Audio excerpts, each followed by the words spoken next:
Allahu e di. Për çdo lot që në heshtje nga syt ka rrjedh, mos u mërzit o zemër, Allahu gjithçka e sheh. Për çdo plag që në shtëpi të ka djegur pa zë, mos u mërzit o rob, Allahu pa e shëruar se lë. Kur mirë deshet bësh, por e mira s'të doli, kur fjala jote e pastër në heshtje mbështolli, mos u mërzit kur bota ty drejt s'të kuptoi, sepse qëllimin e zemrës Zoti yt e dalloi.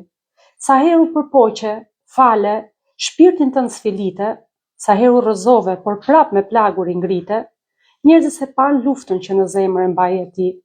Për çdo hap, mos u mërzit, Allahu e di. Sa ne t'i kalove në lutje në ndritën e hënës, duke hapur plagët vetëm Zotit të zemrës. Njerëzit ndoshta kur nuk do ta dinë atë që vuaj e ti.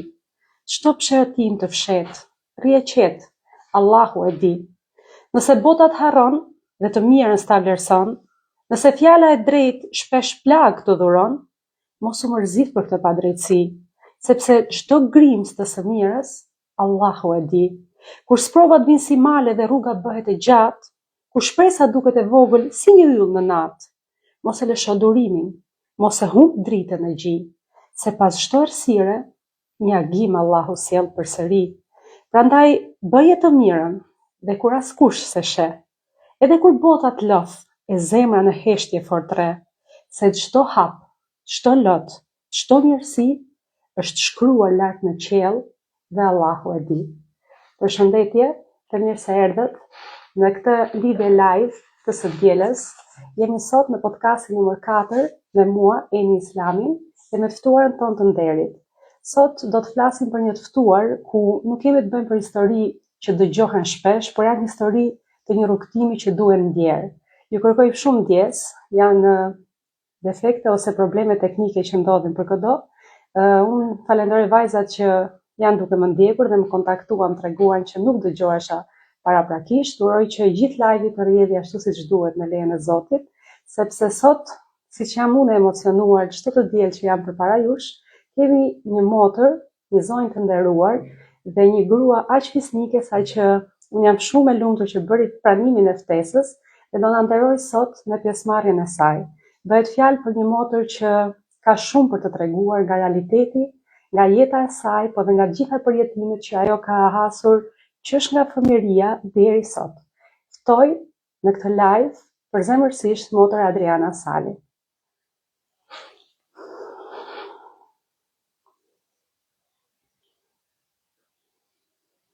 Vetëm pak sa po motër Adriana të futet.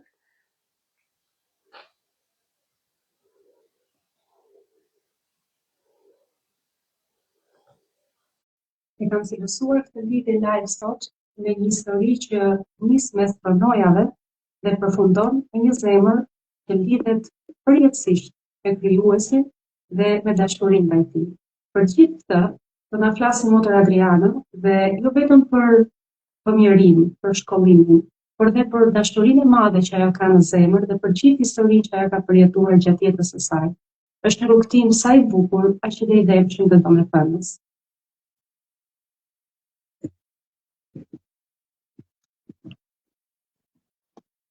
Unë do bëj motër Adrianës vetëm më dërgoj një request që të futet në lidhjen live.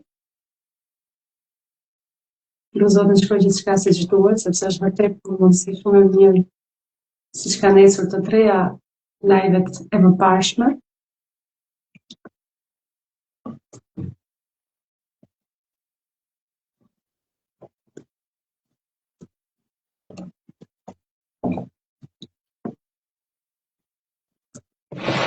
Motër Adriana, të lutem më dërgoj një request që të futeni në lidhjen tonë live.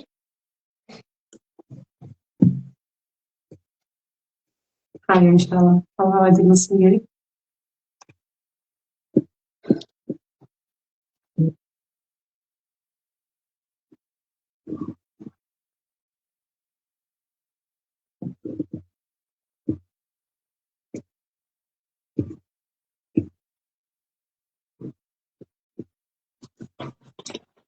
Ndërkohë, unë zgjedh që e të gjithë ju që ju falenderoj në shpirt nëse më prisni mbas këtij incidenti të vogël, të ndaj me ju një poezi të librit Dritë Shpirtit, të shkruar nga unë dhe të ndjerë po aq sa çka titulli.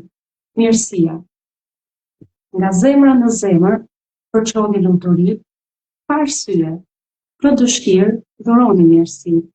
Zemra që e merr, nuk ka për ta harruar. Ndoshta nuk e shpreh, por shumë e ka vlerësuar. Atë që jepni, mos e llogarisni si ua. Faleni me shpirt, se gëzim më të madh nuk ka. Gëzoni zemrat, aq sa keni mundësi.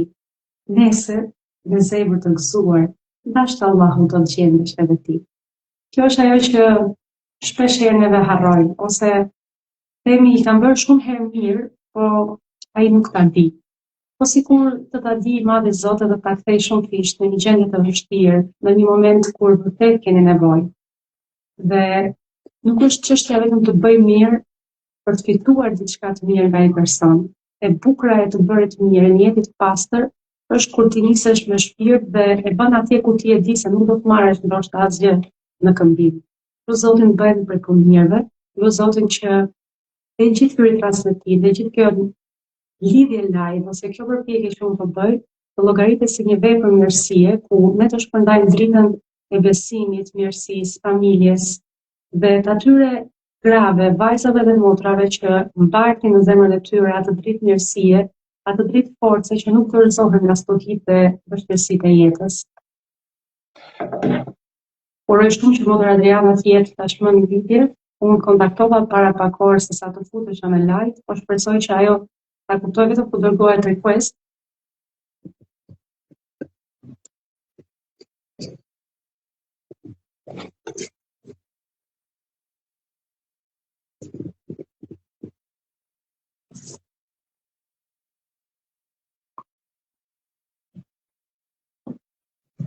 Nuk e di, ndoshta ndonjëra nga vajzat ka ndonjë pyetje ose do bën ndonjë komunikim tani më, derisa motra të futet. Përshëndetje Lindita, faleminderit që je këtu me ne. Kape një mandje një shtulla. Ndoshta në lidhje live tjetër mund të jeni ju prezente ta kapi një mandje një shtulla. Pse jo, se unë as emrin nuk ja them dot, jo më t'i kapi një mandje një shtullës. Përshëndetje Fation. Më ka shkruar që nuk futet dot. Oh, Ana, faleminderit zemër. Tani e pash sepse nuk arrita dot ta lexoja. Motra nuk futet dot në live. Ndoshta dhe nga motra Niko. Nuk sheh ka sot atë.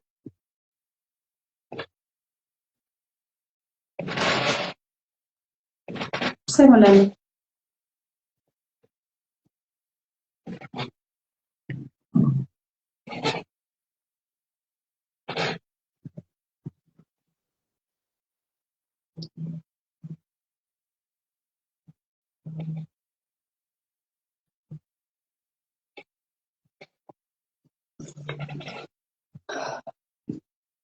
Jam lidhje.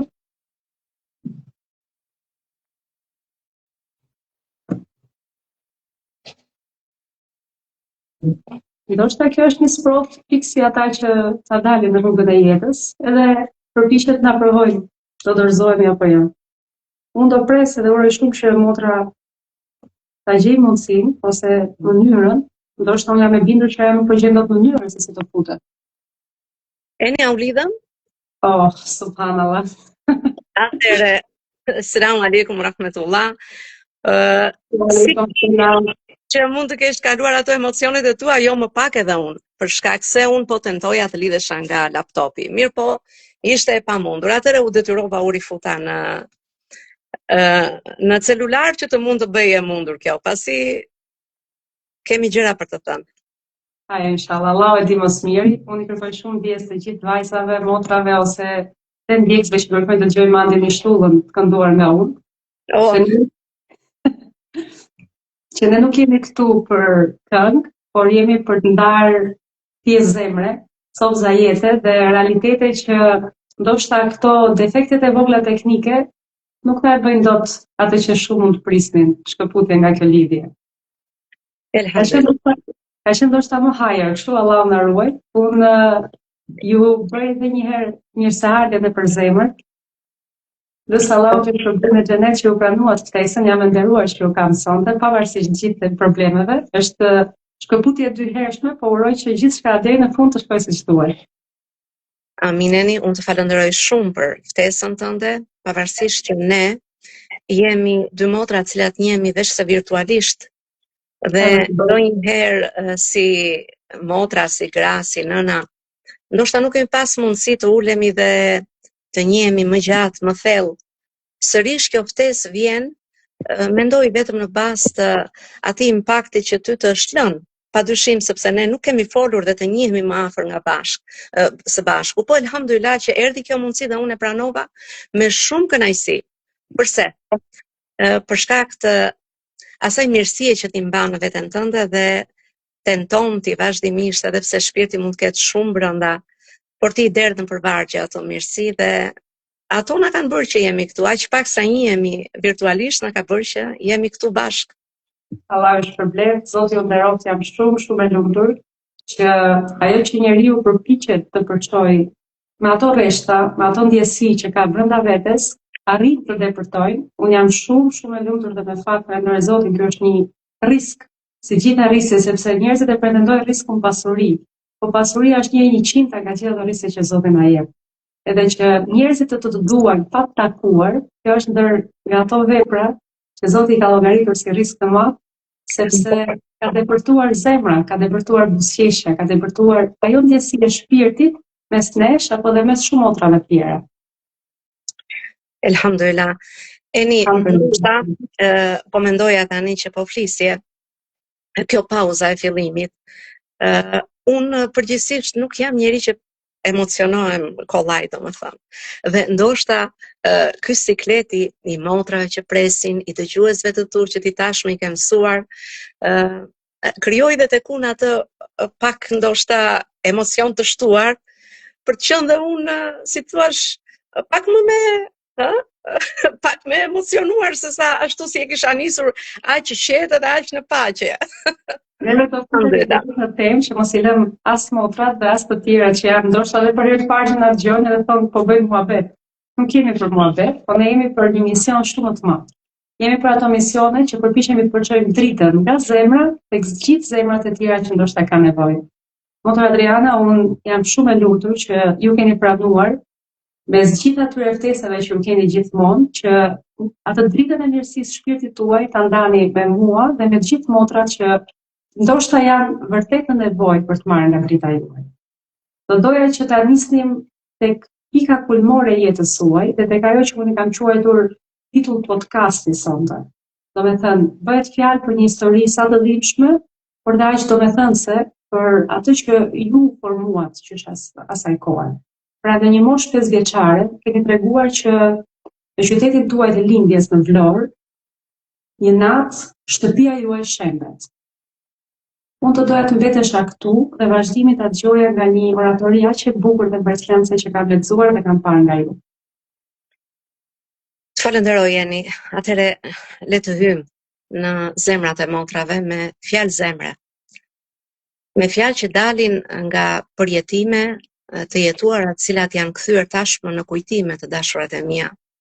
E ato kujtime janë bërë mësime jete, të cilat i zbatuam në jetë, por edhe i përçuam. Unë jam Adriana, e lindur në Vlorë në nëntor të vitit 1974. Sot jam nënë e 7 fëmijëve, por nëse kthehemi pas në kohë, në këtë kohë kur fleteni, isha një vajzë e vogël 5 vjeçe, në një shtëpi private, në qendër, në zemër të qytetit të bukur të Vlorës, e cila, si qytet i bukur që është, t'i ofron të dyja, edhe dashurinë e madhe të njerëzve, që si din ta japin ata, vështirë se di ta japi dikush tjetër. Ka disa përmasa dhe një thellësi, forma e dashurisë që ata din të japin, e cila padyshim që të ngjitet për shpirti. Dhe është nga ato dashuri me të cilat ti jeton dhe frymëzon dhe të tjerët. E përçon më tutje. Dhe unë e nisa pikërisht me dashurinë që kam marrë prej aty qyteti, prej njerëzve të tij, së pari të afërm vetë mi, është mëse e qartë, por dhe të gjitha atyre të tjerëve që më kanë rrethuar në jetë. Dhe pastaj paralel me këtë, pa qenë e ndarë, në asnjë moment të jetës, ka qenë edhe lëndimi. lëndimi që e merr që në vegjëli. Atje ku ti nuk e pret ta marrësh. Dhe padyshim që të shoqëron në jetë. Por me lejen e Zotit, ai nuk lë ato gjurmët të cilat ti i trashëgon. Pra, të mësoni madhi Zot se si ti të bëhesh një barrierë që të mos i përçosh ato lëndime tek të tjerët, për më tepër tek të dashurit e tu. Si bëhet kjo barrierë, motra Adriana, për gjithë ato vajza dhe gra ose nëna që nuk dinë ta ndajnë ose ta krijojnë atë barrierën, mos i përçojnë ato peshat e traumave dhe vuajtjeve të fëmijërisë, ndoshta tek fëmijët e tyre ose familja.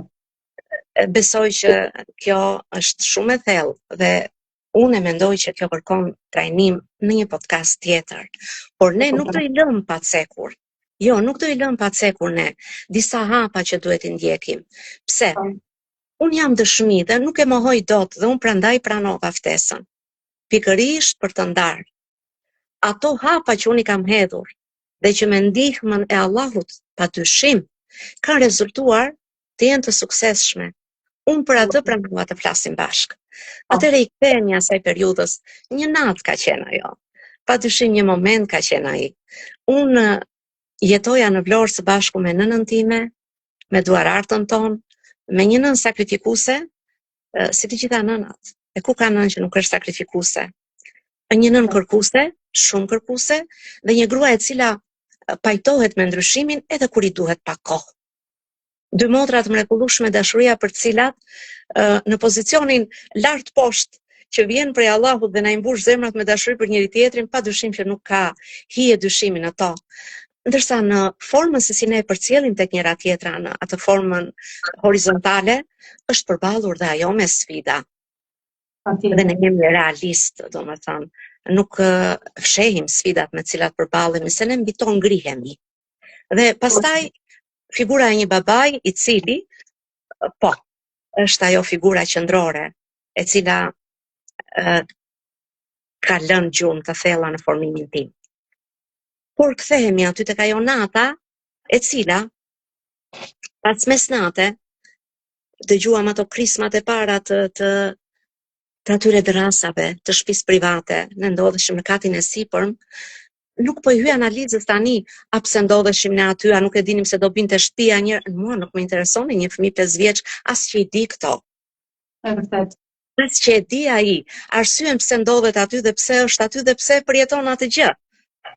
Unë di që dëgjova kërcitjet e drasave të parat, ashtu dhe me motrat e mia, të cilat vite më vonë kur jemi ulur dhe i kemi kujtuar këto kujtime, e kemi dëgjuar të gjitha atë kërcitjen e parë dhe pastaj zhurmën e madhe dhe frika e nënës tonë që ngrihet me vrap tek dera, tronditje si tërmet, njësoj si tërmet.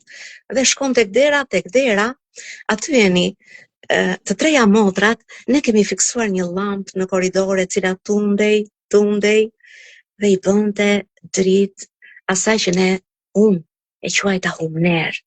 Humnera e shpirtit tim. Përse? Përse unë aty e kam simbolizuar veten, e kam gjetur veten unë në fund të atyre rënojave. Për shkak të atyre lëndimeve në institucionin arsimor të qytetit, në atë institucionin edukativ ku ti duhet të marrësh dritën e parë të rreseve të dijes. Ajo ka qenë për mua e kundërta e saj. Unë jam njohur së pari në jetë me plagët që lë padia. Me plagët e rënda që lëshon padituria. Dhe ato janë sa të thella, sa të rënda, aq edhe afatgjata. Dhe kur unë e pash atë humner, unë nuk pash shtëpinë që u shemb, unë pash veten time poshtë në ato rënoja. Kjo ishte pyetja ime, domethënë, realisht atë natë çfarë u shemb realisht? Diçka brenda jush apo ajo ndërtesë që ishte sipër, domethënë e godin ju? Shumë e bukur Eni. Unë doja që të ishin shembur kujtimet të cilat po mbilleshin tek unë.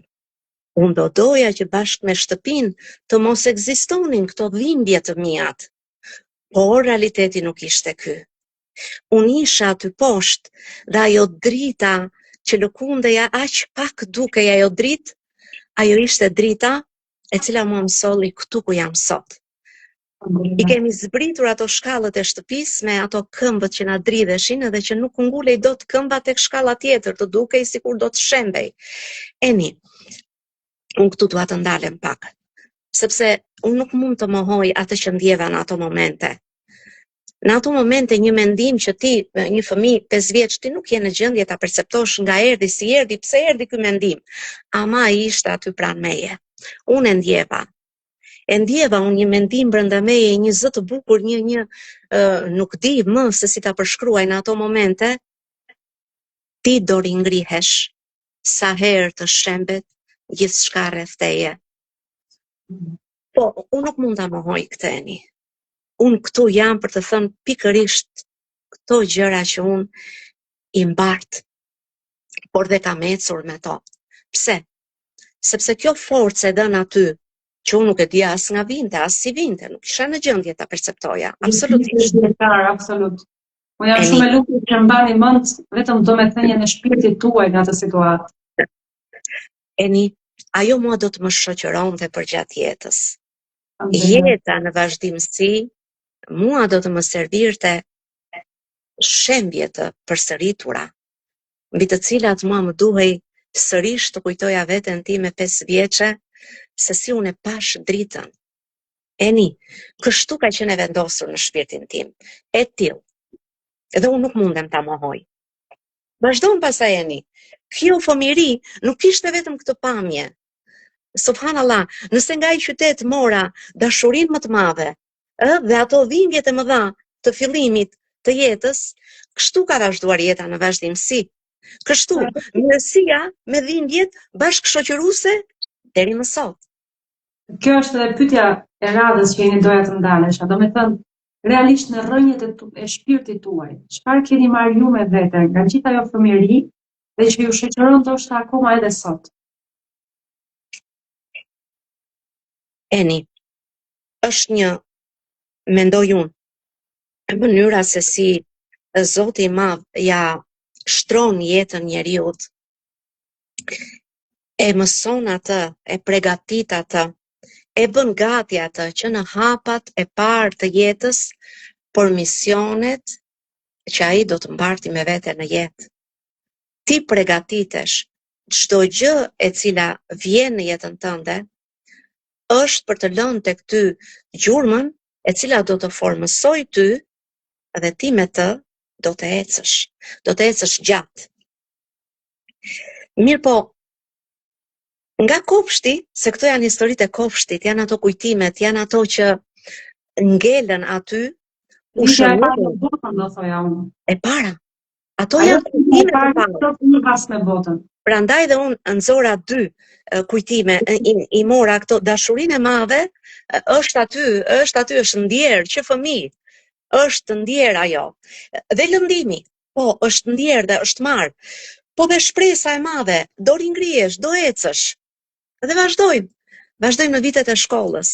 Shkolla 8 vjeçare e qytetit të Vlorës, ku subhanallah, në kontrast me ato hapat e parë dhe me ato po themi plagët e ignorancës, do ta quaj unë, me të cilat unë u përballa në fillim, jo, do të vinin më pas vitet më të bukura, të cilat janë ruajtur në kujtimet e mia, ndër kujtimet më të pashlyera janë ato të viteve të shkollës. Pse?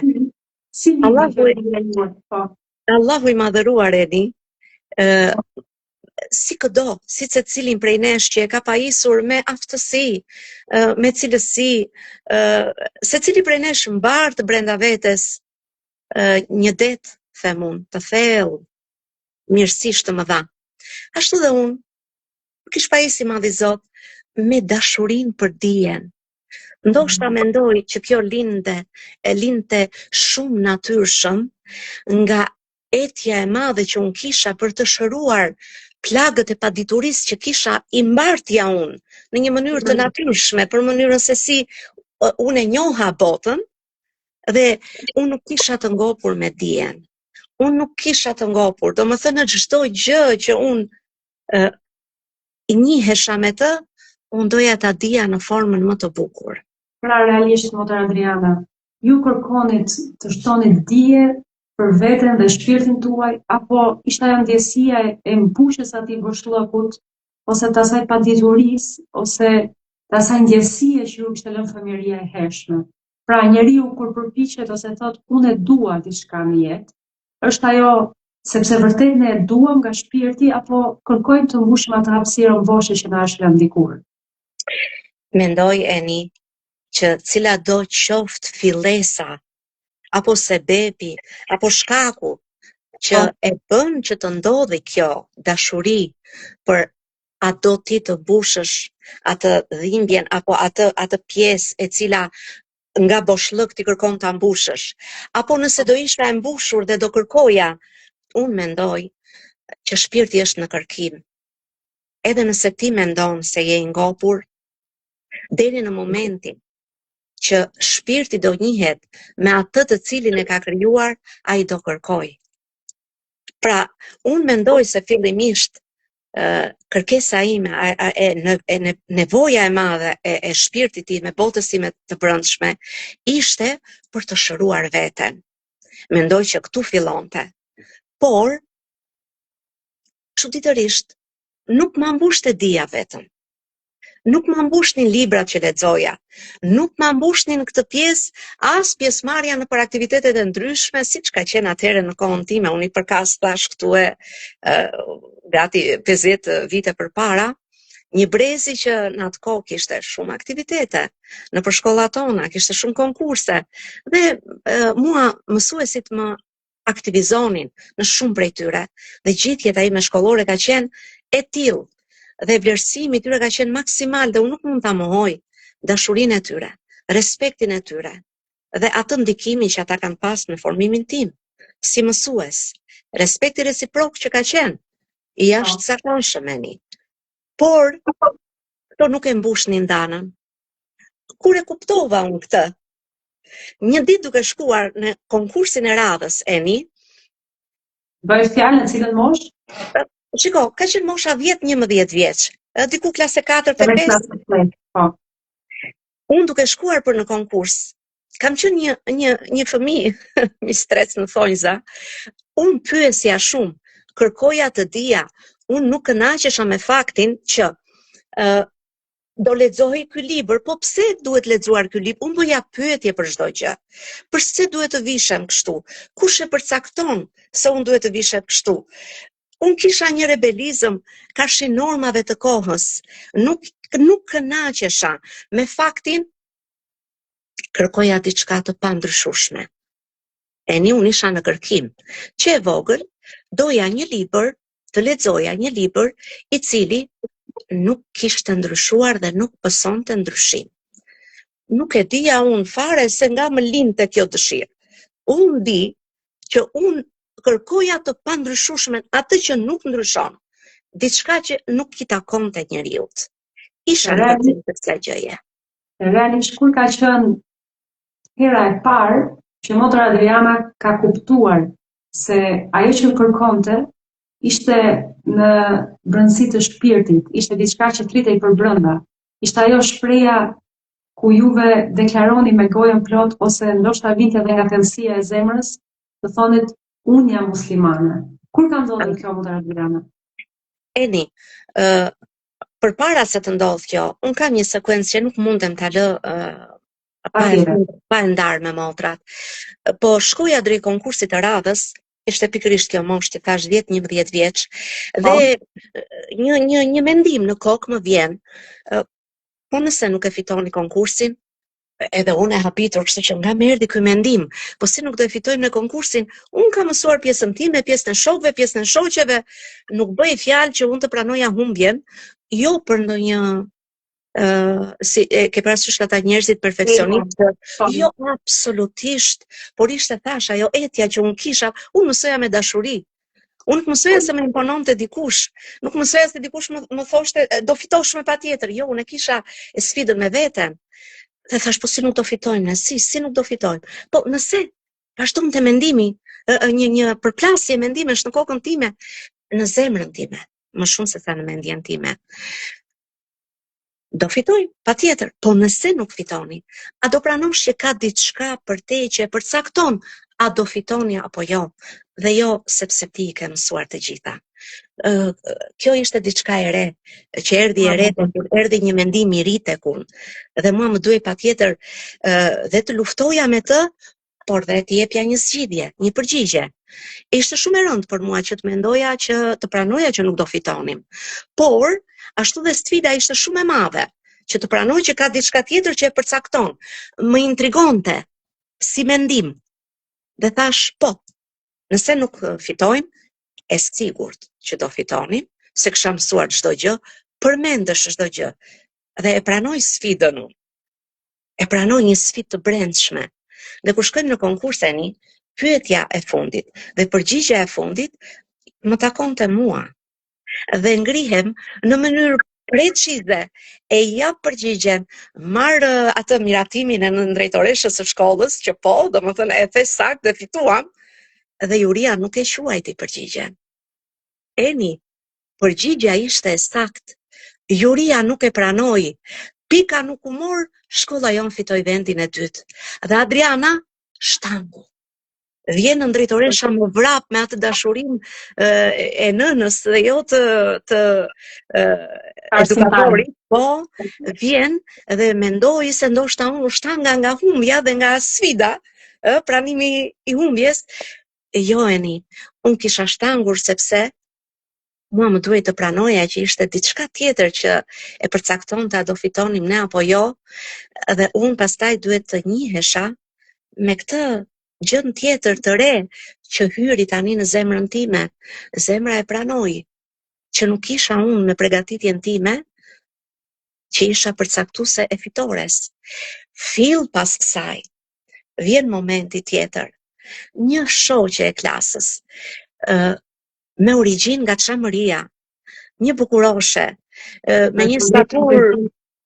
Ti përshëndesim të gjithë motrat ose ndjekësit nga Çamëria. Po dhe jo vetëm që i përshëndesim, Eni, por motra të dashura, a shikoni se sa impakt lëm ne.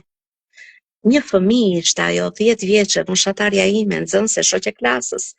Çfarë impakti la ajo? Me krenarin me të cilën doli para klasës në orë të pushimit, dhe tha, unë jam muslimane. Kush është musliman? Një krenari, Eni, që në vitet, kthehemi pas, 10 vite pas, para 42 viteve, në Vlorë, në një qytet, në djepin e ateizmit, një vajzë çame, ngrihet dhe thot me krenari, me një krenari që unë doja ta përpija krenarin e saj, ta kisha për vete. Dhe ajo, shikojeni motrat e mia, për veten tuaj dhe për fëmijët tuaj, se çfarë impakti lini. E kuptuat apo jo? Kjo është një pikë shumë e fjala e saj pra motrat e mia, mua më goditi në zemër. Gjithë sytë e klasës u drejtuan nga unë. Adriana, çfarë je ti? Muslimane jam. Edhe unë e doja patjetër atë krenari, unë doja ta kisha. Dhe nuk pyeta, po si mo jeni? E pranoi zemra kaq natyrshëm dhe bëri zemra lidhjen. Pa si më herët, pa pyetje, pa sigurinë të vetja se unë i di të gjitha dhe unë kam studiuar. Po dhe pa diturin mo jeni. Çfarë është të jesh muslimane? Nuk e di apo. Po si u përputh shpirti me atë fjalë dhe gjeti një qetësi. Dhe pastaj shkoi në shtëpi e nervozuar. Shkoi në shtëpi e mërzitur. Lë çantën. Kishte ardhur babi nga puna, shqyr sa mirë që kishte ardhur, dhe pyetja e parë që unë i drejtoj, pse ne muslimanët jemi kaq ignorant? Bëhet fjalë rreth 1984-s. 84-85. Po, Eni. Babi i shokuar me pyetjen time, por jo dhe aq, se unë këto pyetje, pavarësisht e jo prej besimit, po pyetje të tjera ishin të zakonshme. Kërkoj ndjes. Atëherë, babi më thot, ç'ne kjo pyetje motre babit? ulu më thot, qetëso.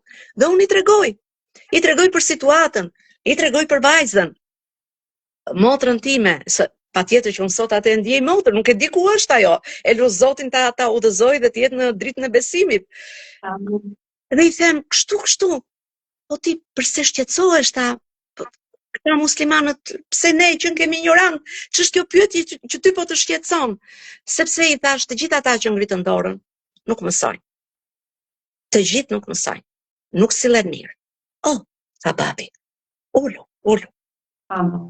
Dhe nis, ulet mami, ulen dy motrat, ulen dhe unë. Dhe babi nis me një ndjeshmëri, me një empati të rrallë, që vetëm ai burr e kishte për mua. Dhe na tregon historinë e profetit Isa alayhis salam, dhe pas ti fill historinë e profetit Muhammed sallallahu alaihi wasallam. E nis babi im rrëfimin e tij me dy fjalë. Këto dy fjalë motra të dashura dhe kushdo që na ndjek.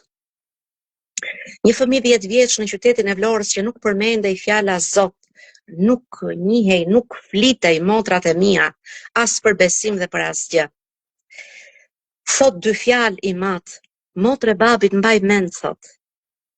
Feja islame është fe e përsosur dhe profeti Muhammed, paqja dhe mëshira e Zotit qoftë mbi të, është më i miri i njerëzimit. Këto dy fjalë ka qenë çelësi i suksesit të kësaj zemre. Kanë qenë çelës, u futën këtu brenda, shpirti i kërkonte dhe u bë lidhja. Një lidhje që u kyç shtell në zemër, por që nuk e dinte çfarë dhe si ishte. Nga kjo natë dëgjoj babin dhe shkoj për të fjetur në darkë. Impakti tek unë ishte jashtëzakonshëm i fjalëve të babit dhe i historisë së profetit sallallahu alajhi wasallam dhe rrëfimi i tij mbi bashkëshorten e tij Hatixhen radiallahu anha. Ato kanë lënë gjumë të pashlyera tek unë, por një fëmijë vogël 10 vjeç, një vajzë vogël 10 vjeçe, aty ka ngritur duart në mënyrë krejt të natyrshme, pa e ditur fare se kjo formë ishte një formë e lutjes. Kjo është forma e nënshtrimit dhe mund para Zotit. Dhe unë ja kështu i kam ngritur duart lart, para gjumit, në krevat siç isha, fap u ngrita.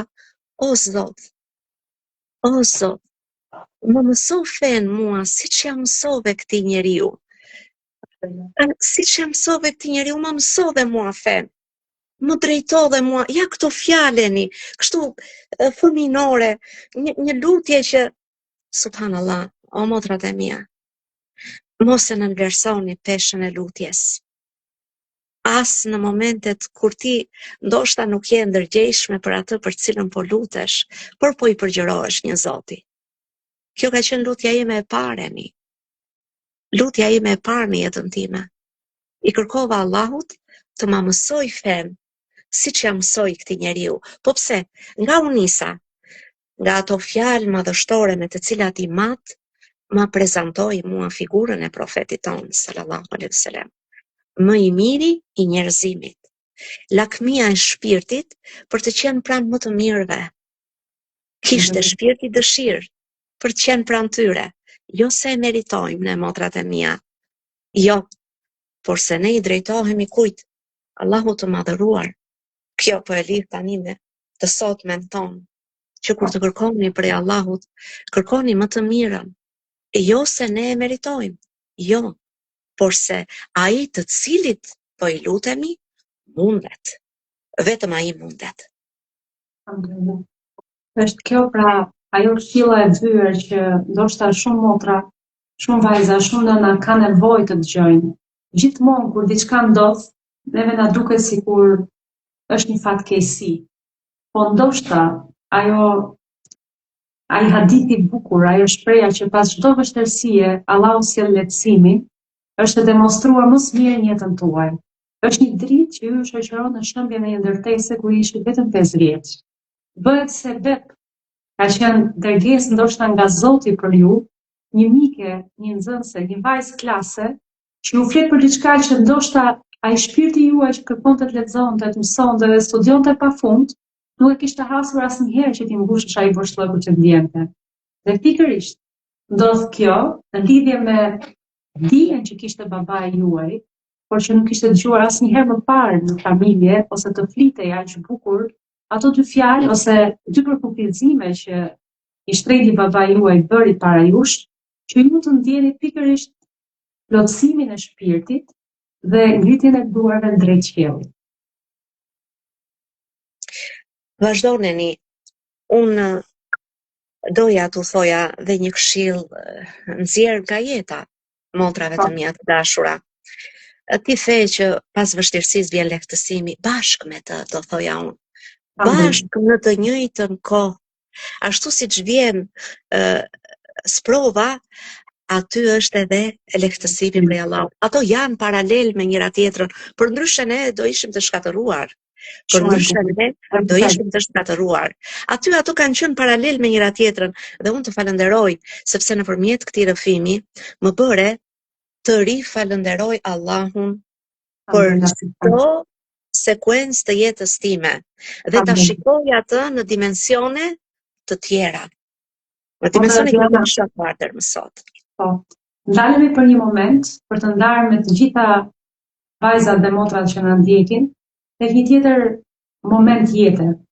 Ju më keni treguar se nga ajo etje e madhe që kishit për të studiuar dhe për të lexuar, vendosët që të studionit dhe të transferoheni në Konvikt në Tiranë për të ndjekur një deg që është sa e bukur, por aq edhe jo aq e lehtë të asaj kohe. Pra keni studiuar për gjuhën huaj. Po, Eni, kjo erdhi Po, si ishte impakti juaj ose ajo ndjesia e shkëputjes nga familja, nga qyteti juaj lindjes që ju e çmonit dhe donit aq shumë, drejt një qyteti ose kryeqytetit të Shqipërisë ishte diçka krejt e re. Eni, unë kisha prirjen për sfida, për gjëra të reja në jetë, dhe unë i kërkoja. Dhe kur i kërkon i gjen. Dhe kjo bursa për gjuhën e huaj, për gjuhën e huaj anglisht erdhi natyrshëm pasi në çdo vit unë isha fituese e konkurseve në gjuhën angleze. Dhe ishte pothuajse e përcaktuar për mua që kjo do shkoj për anglisht. Domethënë ishte diçka, por unë dua të ndalem pak në këtë moment një bisedë me motrat e mia. Unë nuk e dija e mbajnë mend ato apo jo, pasi edhe biseda që bëri babi me ne, vite më vonë kur jemi mbledhur së bashku dhe i kujtoni me nostalgji vite, sidomos pasi babi na la, Allahu më mëshiroft, më thon motrat, ne nuk e mbajmë mend. Nuk e mbaj mend këtë moment, nuk e mbaj mend që jemi ulur dhe kemi folur. Ama ne nuk e mbaj mend këtë fjalë. Subhanallah dhe kur e marr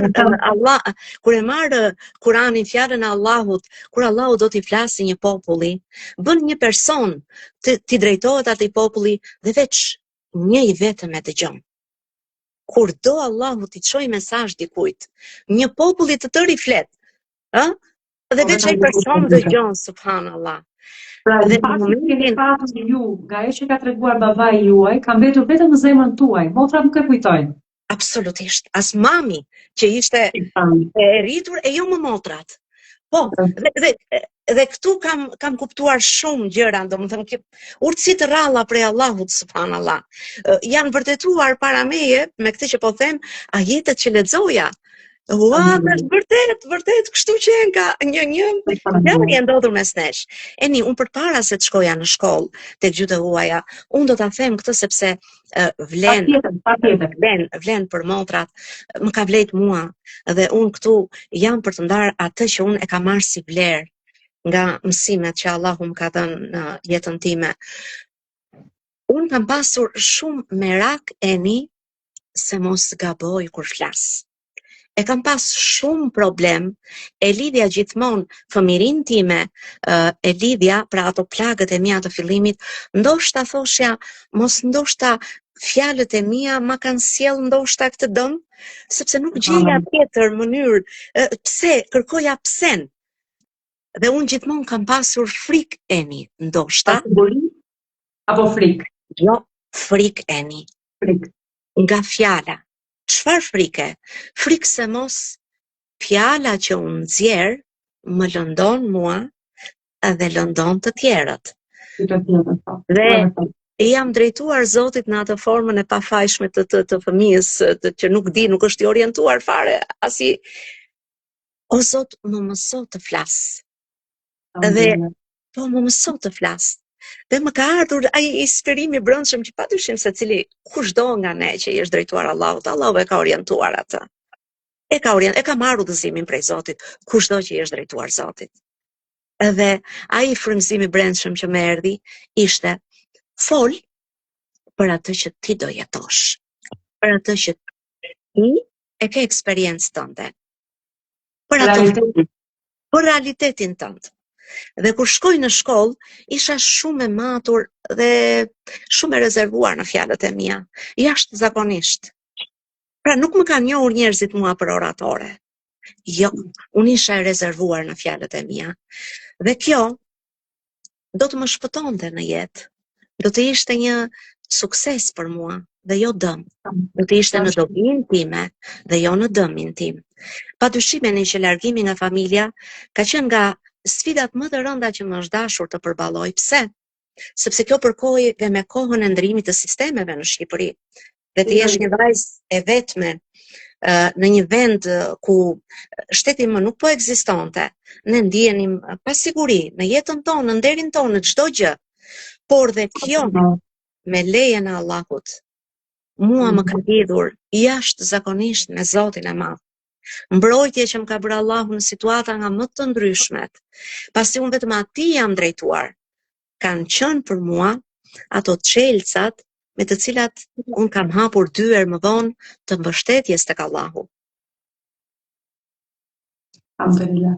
Pra, e gjithë arsyeja ose ajo ndjesia që ju morët me vete nga qyteti juaj lindjes, nga jetesa me familjen, u bë akoma më e fortë dhe u bë akoma më bindse se nëse ti drejtohet ose ne i drejtohemi Zotit të Madhëruar, ne nuk jemi vetëm. Mund të largohemi në rrethanat më të vështira të jetës, siç gjitha vajzat, ka shumë vajza motra sot që kanë shumë nevojë për këtë mesazh, Motër Adriana, dhe unë ju falenderoj në zemër që e ndat me ne, që largohen nga shteti i tyre për gjitha rrethanat që tani më ne i dim dhe kalojnë në një periudhë ose në një fazë të jetës që i duket komplet e rësirë dhe e vështirë për të mbijetuar emocionalisht, sepse lën familjen, lën punën, lën të afërmit, gjithçka. Dhe i duket sikur ajo lidhje me gjithçka që kishte shpirti mbetet atje. Por, kur kemi lidhjen e fortë me Zotin, ajo që ju po tregoni tani, do të thotë që ne asnjëherë nuk jemi vetëm. Nuk duhet të ndjehemi vetëm. Sepse shka Zotin gjithmonë me vete, është gjithmonë i shoqëruar me lutjen, me dashurinë e madhe dhe me atë zemrën që shpesh njerëzit thonë, ku e gjen? Ku e gjen këtë kuraje? Ku e gjen këtë forcë? E di çfarë më ke kujtuar, pas 30 vitesh jam rilidhur me një prej shoqet e konviktit dhe ajo më tha, Adriana tha, më ke habitur, tha, ke qenë e vogël, kemi qenë të vogla, tha, adoleshente, 15-16, po si ka mundësi, tha, ti tha, na flisje neve, tha, sikur ti ishe nëna jon. Dhe unë do ndalem nga këtu për të gjitha ato motra që ndodhen në të tilla situata. Subhanallah, motra ime, ti ndoshta ke forcë për të cilën nuk je ende në dieni që e ke. Çfarë force? Ndoshta ti mund të bëhesh një mbështetje dhe për një shoqe, për një motër, e cila mund të jetë më dobët se ti. Mund të jetë ajo më e nevojshme për shoqërinë tënde, për fjalën tënde, për mbështetjen tënde. Sado e vrarë të jesh ti, sado me plag të kesh marrë nga jeta, mundet që ai që është pranë teje të jetë më i vrarë se ty. Pra e ke menduar ndonjëherë që ti mund të jesh supi ku dikush të mbështesi kokën. Pavarësisht plagëve tona. Shumë e bukur. Pavarësisht plagëve tona. Shumë e bukur. Motër Adriana, pyetja ime e radhës, gjithmonë në lidhje me gjithçka çfarë ne kemi folur deri më tani është si mund ta gjej njeriu rrugën e vërtetë. Kur gjithçka në Tiranë, një studente e shkëlqyer, ju ishit e bindur se keni aftësitë mrekullueshme për të lexuar, studiuar, për të arritur dhe për të bërë pse jo dikushin jetë. Si e ndat ju me shpirtin tuaj dhe me nefsin tuaj ndjesinë se kjo është rruga e vërtetë? Eni, sa bukur e sjell ti, që unë ta kem më të lehtë për të vazhduar. Faleminderit. Është e vërtet. Unë që e vogleni, gjyshi im, babai në nëstime, duke krahasitur pemët, ai ishte një kopshtar i mrekullueshëm. Këto kujtime duan podcaste të veçanta. Kujtimet në vendet e prindërve tanë, duan podcaste të veçanta, dashuria e gjyshërve tanë, e daja, xhaxhallar, halla, teze, këto duan podcaste të veçanta, me këto njeriu nuk mbaron, nuk ngopet kurse të treguari. Por ai gjyshi duke krahasitur një ditë pemët, më thot mua, ishte kjo mosha, kjo 10-11 që kisha filluar ato pyetjet më të rëndësishme dhe kisha marrë përgjigjet më të rëndësishme në jetë. Më thot mua duke krahasitur pemën, bie gjyshit, do vi gjyshi në Tiranë. Edhe nuk dhe lërja i roja aty, do i them unë dua të takoj Adrianën. Ai tani po ndërtonte skenën, sikur unë të isha punoja në kryeministri, dhe do vinte gjyshi dhe do më kërkonte po. Dhe unë kështu u rrita me këto pritshmëri të njerëzve të mi të afërt për mua. Pra për mua ishte një natyrshmëri e cja përpara, nuk është për shkakun që ishte diçka që e ke iden unë tani po mendoj këtë apo po fantazoj, jo, për mua ishte si një rrugë që ma kishin shtruar të tjerët.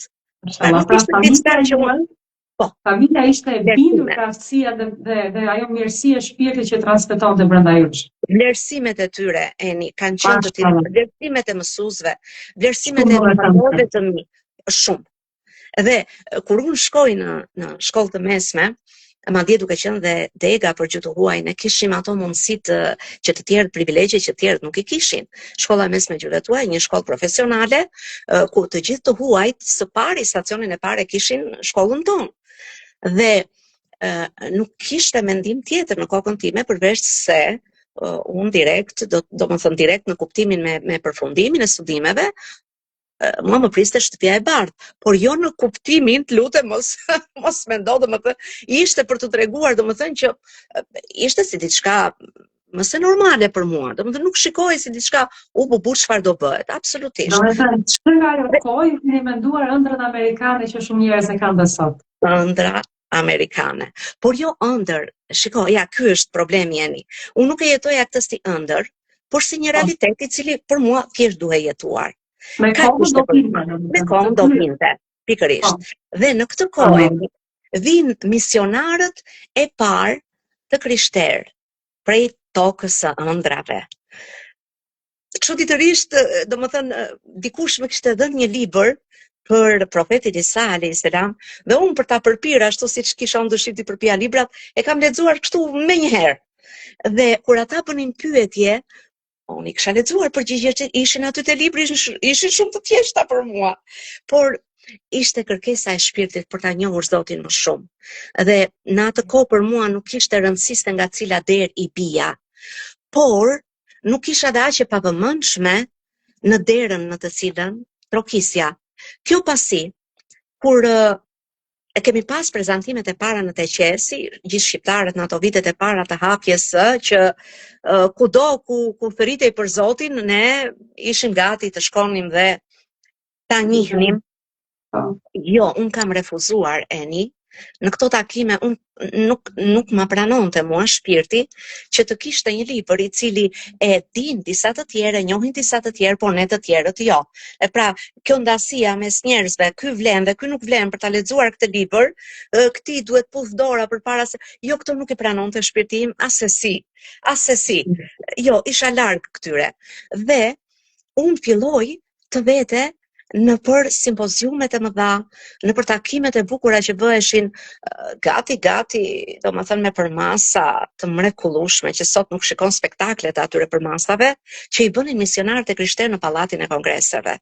Dhe mua më ftonin, isha një e ftuar speciale e tyre, sot më vjen për të qeshur, por kështu ka qenë. Dhe në këto takime, Eni, ki parasysh ata këndonin, kush e ka parasysh, domethënë se si bëheshin të tilla evente, këndonin për Zotin, flisnin për Zotin, dhe unë sa herë flitej për Zotin, zemra ime fryej, gati po plaste nga dashuria për të, e filloja qaja, kërkoja atë rrugën, doja të afrohesha. Por, kur ata thoshin Jezusi biri i Zotit, sikur i fusje një gjemp zemrës, kështu si ai tollumbasi që është fryrë, gati po plas, dhe zemra shfryhej dhe shkonte në një nivel që s'kishte qenë më parë. Ata mua më ofrojnë një bursë, Eni, një bursë për misionare krishterë. Dhe kur unë u them nuk e pranoj dot, ata janë habitur, janë shokuar. Adriana, si mundet ti t'i thuash jo kësaj oferte? Për shkuar në Amerikë tani më, për studiuar në Amerikë. Po, për misionare. Domethënë ti ke lindur për këtë rrugë. Ty Zoti ka hedhur dritë. Këto ishin fjalët e tyre. Sa doja unë ta shikoja atë dritën që shikonin ata. Domethënë, unë isha në kërkim, unë isha akoma në shërim, isha në kërkim të rrugës që do shërohesha.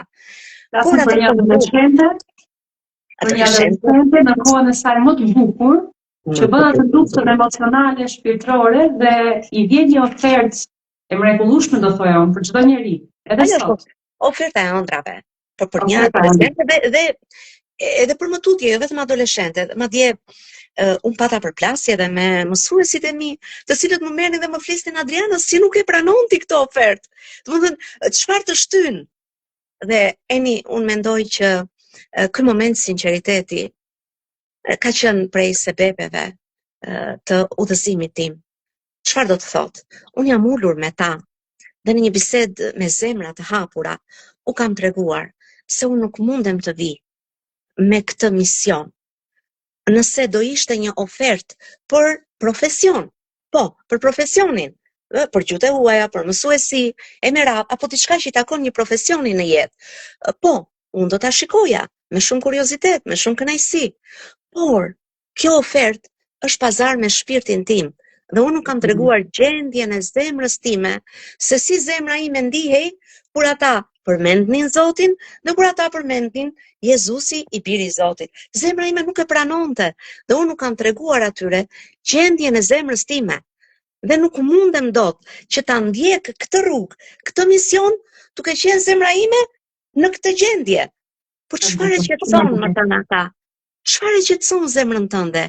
Ku mendon ti që zemra jote qetësohet dhe ndihet në paqe? Ata më bën pyetje në jetës. Mua nuk më kishte vajtur mendja vetë ta thoja, por kur ata më pyetën, direkt në një formë shumë të natyrshme unë u them tek fjalët e babait tim që më ka thënë kur isha 10 vjeçe. Cilat janë ato fjalë, më tha? Feja islame është fe e përsosur, u kam thënë atyre, dhe lu Zotin sot që atyre tu ketë bërë punë për udhëzimin e tyre. Pse jo? Gjithë atyre që ne ja thoni këtë. Padyshim. Dhe profeti Muhammed sallallahu alaihi wasallam është më i miri i njerëzimit. Ktu qetësohet zemra ime, u thash. Dhe unë do studioj së pari këtë fe, do shoh a më rehatohet zemra në të gjitha gjërat e saj, e nëse nuk më rehatohet tash, padyshim që do filloj të studioj.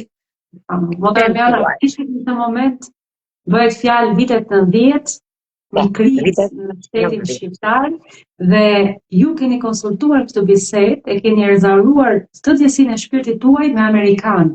A e shoqëronte Adriana studente, një adoleshente të asaj kohe me një frikë apo vetëm dashuria dhe emocioni që ju ndjenit e bë këtë bisedë aq të lirshme saqë do ishte mahnitse edhe për ata vetë që e kanë dëgjuar. Sa bukur e the. Ishte vërtet mahnitse për ta. Ata madje kanë qarë. Ata kanë qareni, ti sikur ti ishe atje mojeni, ti po i ndjeke gjërat sikur të kesh qenë aty. Vërtet ata kështu u mahnitën vërtet. Dhe kanë qarë. Dhe janë munduar me atë gjendjen e tyre të më tregonin se kjo fe ka ardhur nëpërmjet luftës, nëpërmjet shpatës, nëpërmjet në zemrën time, fjalët e tyre hyn dhe ikën dhe asgjë nuk qëndroi. Asgjë nuk qëndroi në të. Mua thjesht më vinte keq që ata qanin. Kaq ishte gjendja ime. Ndërsa ti the Adriana studente, nuk kishte një Adriana studente. Dhe ky është një ndër momentet kulminante të vendimeve që në jetë unë sërish si ajo fëmia 10 vjeç, prap i kam ngrit duart Zotit të Madh dhe i kam kërkuar atij drejtim dhe udhëzim. Unë tashmë isha njohur me njeriu i cili do të udhëtonte me mua për 21 vite të jetës.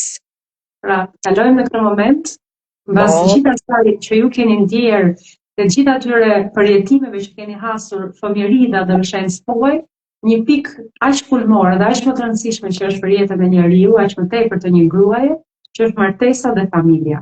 Martesa dhe familja në një moshë që as për Adrianën që e njihnin të gjithë dhe as për Adrianën që Adriana e njihte veten, nuk përkonte ky vendim.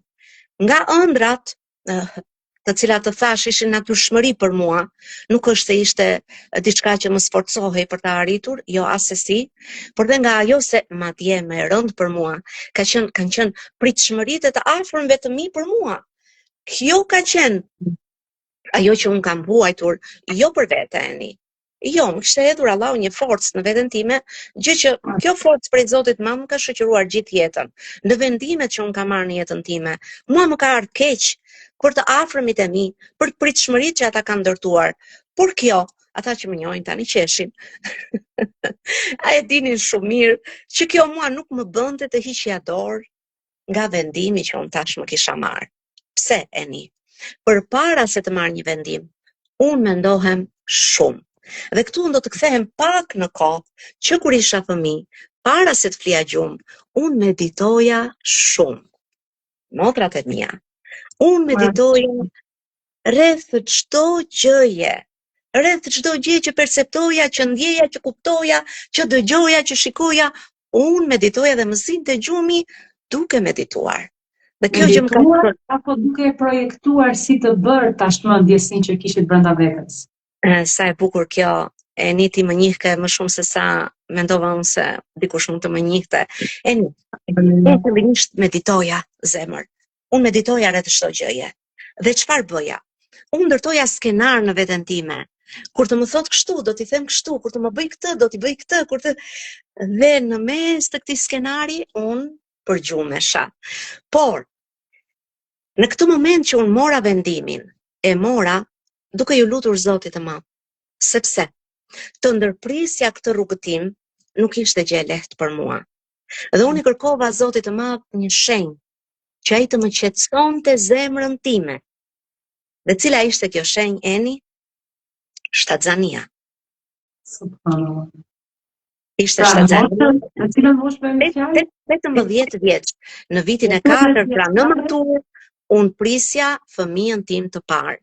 Eni, nga ky moment e deri më sot, nga ky moment edhe ç'kish të bënte përpara në jetën time, Adriana nuk ishte më ajo e para.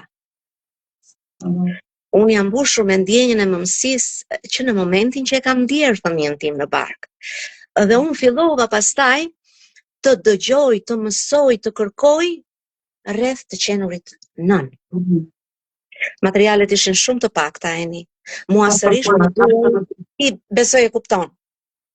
Dhe unë kërkoja nga studentet e mjekësisë të lexoja librat çfarë kishin të bënin, domethënë çdo ditë, vetëm që të merrja informacione sa të mundesha.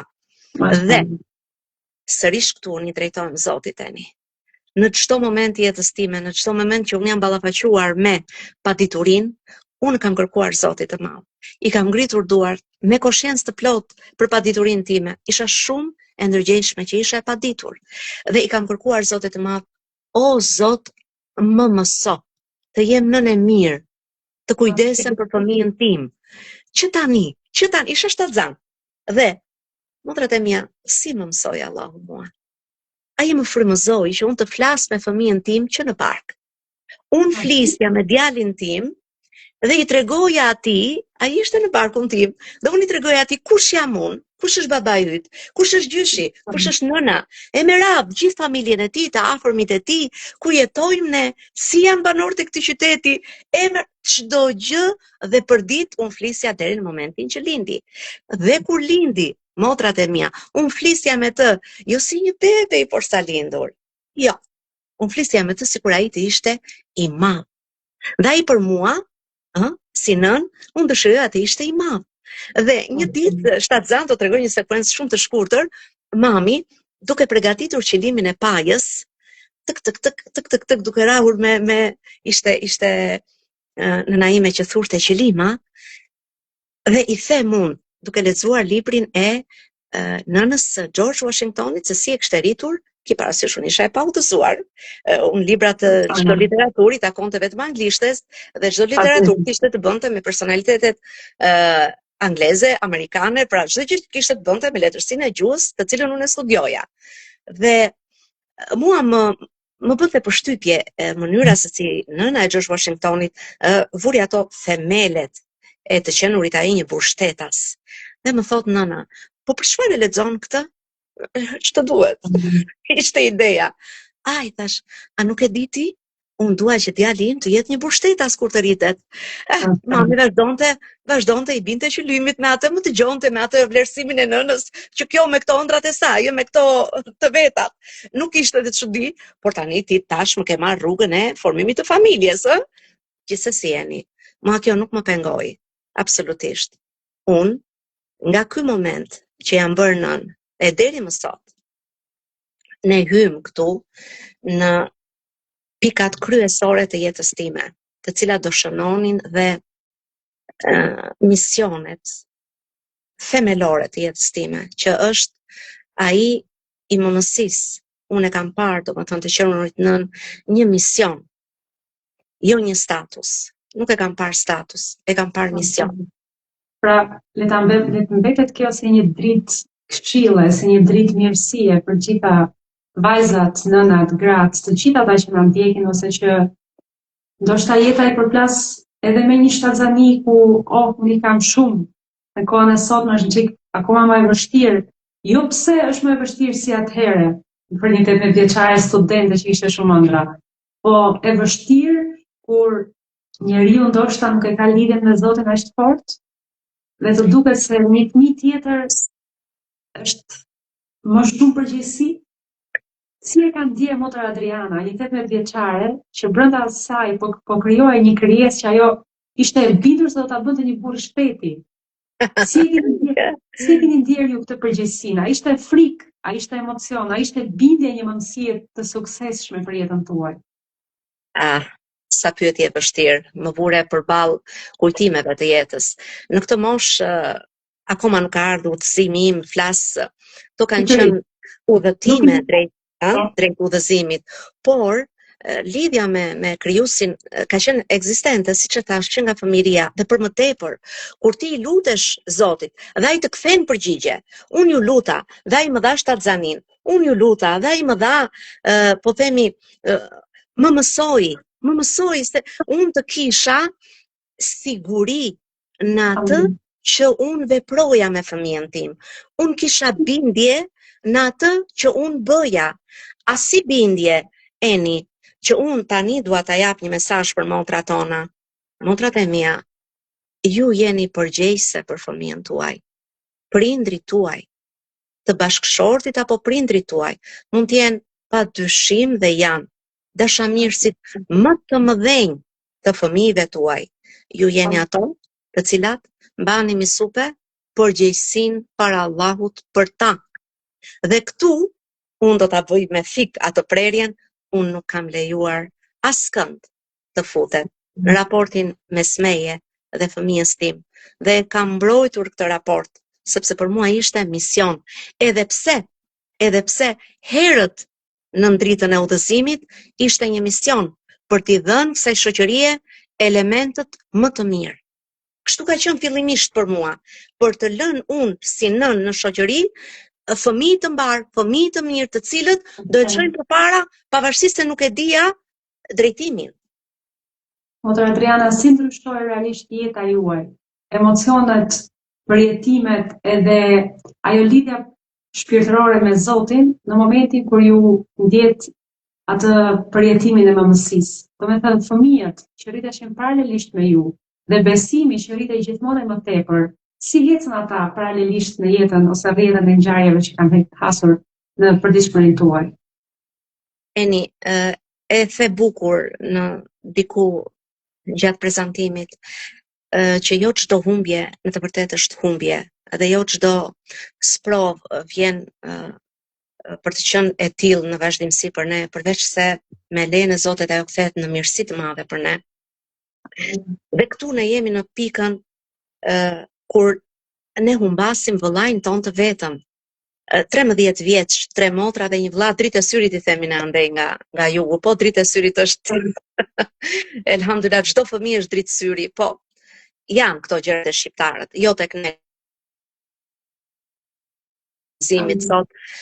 Por ne u mbasim vëllain tonë në një formë krejt të papritur. Domethënë një atak në zemër ishte diçka që ne nuk mund ta paramendonim për vëllain tonë, asesi askush. Edhe në ato kohë, madje ishte ndër ato vitet e para që ishte diçka se sot ndoshta është bërë dhe si po themi që veshi e dëgjon shpesh, e shohim, por jo atëre. Jo, përpara shumë vitesh, gati 30 vite. Dhe ky ka qenë momenti, Eni, duke qenë që dashurin për këtë vëlla Zoti na e dha të jashtëzakonshme, na e dha shumë të madhe. Unë po tregoj për jetimin tim, po jam e bindur që edhe për të afërmit e mi ka ngjashmëri secili pastaj ka për jetimet e veta, por unë duke pas një lidhje specifike me tim vëlla shumë të veçantë që e pohojnë edhe të afërmit e mi këtë, nuk po them diçka që ata mund t'i lëndoj, inshallah. Atëherë ne kemi qenë kështu si ai njeriu që prit kush e mori këtë dashuri kaq të madhe dhe automatikisht kemi ngritë syt. Në një mënyrë simbolike, pra shpirti ka kërkuar atë të cilën e mori. Dhe këtu prap është babi im me fjalët e tij të mëdha që na i ka lënë mësime jete. Më ka thënë, tha për të gjithë ne, po isha unë në makinë që e mora lajmin prej tij. Motre babit tha, Zoti e dha, Zoti e mori. Fjalë thjesht, po me shumë peshë në zemrën time. Me peshë të jashtëzakonshme. Dhe ky është momenti momenti kulminant. Kjo dhimbje ne na ka drejtuar automatikisht tek Allahu. Flas unë për veten time, po jam e bindur që dhe familja ime. Këtu Eni, paralel me këtë, një vit pas humbjes së vllait, mua më vjen në jetë djali im i dytë. Djali im i dytë vjen në jetë. Dhe unë kam sërish një moment përgjërimi para Allahut. Pse? Sepse ky fëmijë erdhi përpara kohe dhe duke qenë prematur, ai po ndeshej me sfidat e prematurit dhe nuk ishte që unë mund ta konsideroja që e kisha fituar, po themi. Ai ishte në luftë me jetën. Dhe në 1-2 javësh të lindjes së tij, një nën e lodhur, sa nga përkujdesja për të dhe sa nga ajo që unë nuk merrja një përgjigje definitive për jetën e tij, a bëhet as bëhet. Unë Eni i ngre duart Zotit të Madh dhe i them, o Zoti im, nëse është i yti, mere. Nëse është për mua, po. Të lutem o Zot, ma lër. Unë Eni, edhe për çdo motër që mund t'je ndodhur në momente të tilla apo të rënda, dhe këtu kam një mesazh për prindrit e sprovuar më vonë. Mua Allahu nuk më sprovoi, Allahu ma la atë fëmijë, por më bëri të shkoj thellë për uljen përpara caktimit të Zotit dhe të pranoj që po unë jap dhe unë marr. Dhe unë e pranova. Dhe i kam thënë Allahut, o Allahu im, kur të vi momenti, unë do ta jap vetë këtë fëmijë për hirin tënd. E kam bërë një premtim, po. Kam bërë një premtim. Më vonë e kuptova unë Eni, se cili ishte ky premtim, çfarë kuptimi kishte ky premtim. Unë do ndalem 2 minuta këtu me një dua që unë e bëj për prindrit e sprovuar. Eni, zemra ime është aq falënderuese ndaj Allahut për mirësitë që më ka dhënë. Për sprovat me të cilat janë përballur, por vërtet unë kam vajtur deri po themi te kufiri, por se Allahu pastaj ka dhënë sukses. Unë kam shijuar atë hidhësin, por se Allahu pastaj më ka gëzuar. Për të gjithë ata prindër të sprovuar, Allahu ju dhënë të xhenetin pa llogari.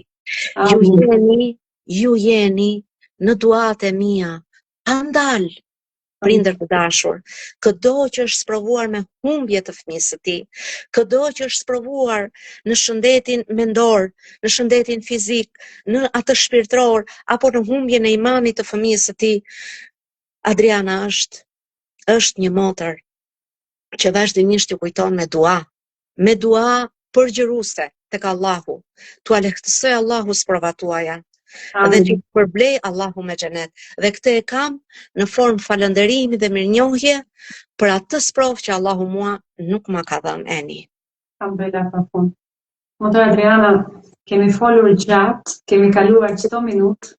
Dhe unë jam shumë e lumtur që biseda jonë, edhe pse nisi pak vështirë, mori një rrjet kaq emocionale, kaq shpirtërore, kaq reale, saqë unë nuk dua të ndalet këtu, por dua të vazhdoj tek ajo pikë aq e rëndësishme akoma që është për një grua, për një nën, ose për një vajzë besimtare.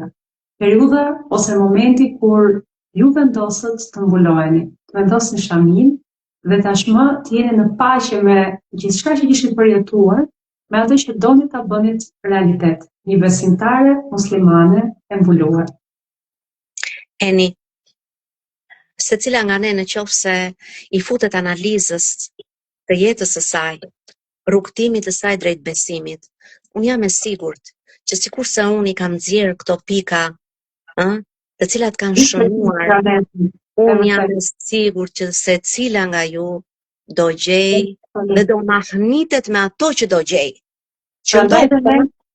Prandaj ne jemi bërë bashkë, jo në të takuar, por duke takuar zemrat edhe këto pikat, që ju shumë mirë keni si ka mundësi që po i thoni ose po më pyesni. Sepse kjo është realitet, unë kur ju dëgjoj ju dhe gjithë historinë e jetës tuaj, në shumë pika ndodhem dhe gjendem e mahnitur nga ngjashmëria që rrjedha jetës merr. Sikurse unë kur lexoj vargjet, dhe që më duket sikur Eni ka shkruar për mua. Është e njëjta gjë. Eni, shpirti kërkon të dritën. Ndonjëherë Allahu, subhanallah, në rastin tim, shikoni motra, meditoni pak se mund të gjeni dhe juve në jetën tuaj të tillë element. Shikoni. Gjithse kush element. Po, unë një ditë, siç isha në këtë luftën e shpirtit të përditshme për t'u afruar tek Zoti, por nuk dija se si. Shikoj në rrugë një besimtare dhe subhanallah, në sytë e mi ishte një reze që binte nga qielli vetëm mbi të. Dhe sikur e shoqëronte ajo reze, duke ecur ajo dhe duke i bërë dritë rezja. Dhe pse isha e mbuluar me bluzë me të gjata, me tuta të gjata të gjera, pra isha pak fanatike përsa i takon kohës, vishesha pak të kujdesesha pak për veten, mua më zhdukur vetja lakuriq.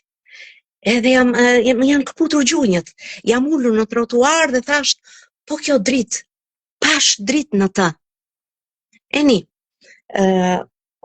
ishte një moment kyç në jetën time, unë isha nën e 2 fëmijëve, unë pata një sfilitje shpirtërore dhe më gjen ky moment përkon me 27 vite më parë. Ky moment për të cilin ti pyet. Dhe unë gjendem në këtë çast në krevatin e dhomës time të gjumit, e shtrirë me syt nga tavani, me një shpirt të lodhur dhe të raskapitur për të kërkuar shpëtimin, dhe me plagët e fëmirisë më pranë dhe më të gjalla se kurrë. Në këto momente të dashurat e mia, në qoftë se ti ke qenë një fëmijë me një fëmijëri teje të vështirë, ato të bëhen një pengesë e madhe që ti ta shikosh veten tënde në dritë. Ti, Adriana, fëmijë, e deri në moshën 25 vjeçe, e shihja veten time, unë do ua them fjalët tekstualisht, siç i kam ndjer, si lënd për zjarr. Kështu e ndjeja unë veten time. Do të thoshte kjo që Adriana bënte një jetë të tillë, asesi. Unë isha e kundërta e asaj që ndihesha, por për mua nuk kishte rëndësi çfarë bëja, por si ndihesha. Edhe në këtë moment jetës time, diku në mars-prill të vitit 2000, në mos gaboj, unë gjendem me një shpirt të lodhur në këto momente. Dhe këtu Eni, është ai momenti kur Adriana po mendonte veten e vet, po e vizualizoja veten time lëndë për zjarr dhe duke u djegur atje në zjarr. Nuk e dija xhehenem, xhenet, zjarr nuk ka rëndësi për mua se çfarë emri kishte. Unë ndjeja që po digjesha, nga flokët, lëkura, po i përjetoja vuajtjet, dhimbjet, derisa më ka vajtur edhe kockat sikur i dëgjoja që kërcistin nga zjarri. Derisa më ka prekur zemrën zjarri, motrat e mia, dhe aty unë, sot inshallah nuk qaj, Unë kam qarë dhe jam dërgjur në lot. O Zot, kam klith me shpirt. O Zot, mos ma diq zemrën. Të lutem, të kërkoj vetëm zemrën, mos ma diq. Pra, kur të më hedhësh atje dhe unë të digjem, të lutem zemrën, jo. Të lutem, pse? Aty kam dashurin për ty. Si doroj unë pa këtë dashuri? Unë e doja Zotin. Eni, unë e doja, e dëshmova aty me lotët e mi, me atë përgjërimin tim, të lutem o Zot, dhe pse mi dogje të gjitha, zemrën jo. Jo, nuk mund ta mendoja më vazhdimin Eni, për mua ishte shkatërim. Dhe aty unë jam përgjëruar. Dhe aty unë e vendosa. O Zot, thash, ti e meriton. Ti meriton, çdo gjë meriton. Unë meritoj çdo gjë prej teje dhe nëse ti vendos për mua zjarrin, unë do bëj çfarë ke thënë ti. Më drejto. Dhe çfarë kam bërë? Kisha para të muslimane në rrugë dhe unë nuk dija fare. As se mbulesa është obligim nga Zoti, as ta kisha marrë njerë Kurani në duart e mia dhe as nuk dija ta lexoja mbrapsh. Nuk dija. Jo, Eni. Unë doja të ecja në rrugën që Zoti ka përcaktuar për njerëzit. Ishin ato dy fjalët e moshës 10 vjeç të thëna nga Imat. Ishte ajo zemra që e refuzoi për të qenë një misionare krishter. Ishte ajo zemra që refuzoi ato librat që i din ca dhe nuk i din ca të tjerë. Dhe Allahu i madhëruar më mundësoi, shkoj në treg, blej një shami, blej një fundëgjat, blej një bluzë dhe unë vishe Eni. Dhe unë dalë në rrugë e mbuluar. Ka që thjesht ishte për mua. Unë nuk doja asesi shoqëria nga mos mbulimi im të kishte qofte dhe pasojën më të vogël. Kaq kuptoja unë si fillim Eni. Unë nuk e kam hedhur mbulesën duke e ditur që ai ishte një obligim prej Allahut. Këtu është një moment i cili ma bëri të lehtë. Dhe duhet ta përmend se është falënderim ndaj Zotit të Madh, e bëri motrën time të madhe që të mbulohet ajo përpara 3 muajsh dhe unë të shikoj që prit dale, sepse unë mendoja, duhet të pajisem mirë me dituri, duhet të bëj gjithmonë unë vazhdoja në këtë linjë, duhet përsosem ku jam unë për ta bërë këtë gjë. Nuk vlej unë, a më kupton? Është gjithmonë ajo pasiguria që u bila na çon. Po, jo, Eni. Unë kur pash, shiko, sa kollaj unë mbulua motra ime, shiko. Pra ajo nuk di në një gjë më të madhe nga unë. Pra me këtë këndvështrim është parë. Dhe unë mbulova. Çfarë bëj pastaj? Nuk di asgjë unë se kisha kryer një obligim, as ja kisha haberin. Fare. Unë doja kur të ecja në rrugë, askush të mos thoshte asnjë fjalë. Zero. Unë të ecja e qetë, të kthehesha e qetë në shtëpi. Dhe këtu filloj dhe kërkoj motra muslimane dhe filloj të mësoj namazin.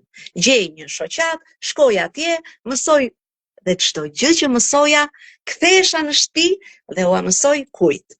Ua mësoj bijve të mi, të cilët janë sot hoxhallar. Alhamdulillah. Unë hoxhallar dhe djali tjetër është nxënës i dijes dhe unë nuk them atyre, sot do ju mësoj mami juve. Kur të rriteni, do më mësoni ju mua. Djali madh, kur më ka parë me shami, i dal përpara, në shtëpi e vura unë shamin për herë të parë dhe u dilja përpara kalamajve të mi. Më shikon dhe më thot, mami, duke shumë bukur, mos e hiq kur ishte 6 vjeç. Dhe kështu Eni, fillojmë namazin, unë dhe 2 fëmijët e mi. Për 1 muaj, ata mësojnë namazin. Dhe ne fillojmë të falemi. Djali i madh 6 vjeç, djali i vogël 2 vjeç e 4 muajsh, e ka filluar namazin që atëherë dhe nuk e ka lënë deri më sot. Kështu e filluam dhe gradualisht familja filloi të rritet. Këtu Eni, këtu ndryshojnë pastaj, ndryshon qëllimi i mëmësisë time. Ndryshon qëllimi në rritjen dhe në edukimin e fëmijëve. Këtu kthehet pastaj çdo gjë bëhet qëllimi i vetjetës. Pikërisht, kjo është pyetja më kulminante që unë kam zgjedhur për të shkëputur nga gjithë kjo histori kaq reale dhe domethënëse për secilën nga ne. Pra, ku ju e kuptuat se ky ishte vetë kuptimi i jetës, ajo mbushja e atij burshllëkull shpirtëror që tani më Nuk ishte të bënte vetëm me shpirtin e një adoleshenteje ose një brenge të një fëmije, por me një motër Adriana që ishte vajzë e rritur, tani më cilësoj grua dhe nënë e 2 fëmijëve.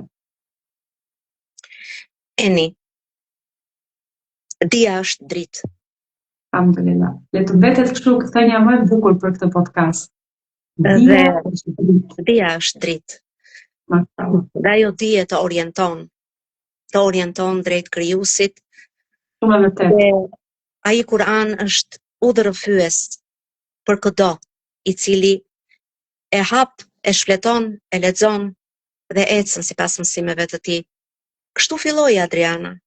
E mora Kur'anin, eni, dhe fillova të lexoj dhe të zbatoj. Shqip e lexoja për kthimin dhe e para gjë që kam hasur, që kishte një konflikt me jetën që unë po jetoja, ishte një shtëpi të cilën e kishim me kredi. Dhe kur unë lexoj në surën Bekare që kamata është luftë me Allahun dhe të dërguarin e tij, unë vendos të shes shtëpinë. Edhe kjo nuk kishte diskutim fare, nuk kishte tolerancë, nuk kishte më pyetje këtu. Dhe unë e shita shtëpinë. Dhe unë e shleva kredin. Dhe në këmbim të këtij veprimi, unë i kam kërkuar Allahut, o Allahu im, unë kërkoj prej teje devotshmëri. Sepse në këtë jetë unë nuk e dija se sa do roja, dhe as nuk e dija se do ndroja mi 50 e ca herë shtëpi. E çfarë rëndësie ka? Eni, ne këtu jemi vetëm udhëtar.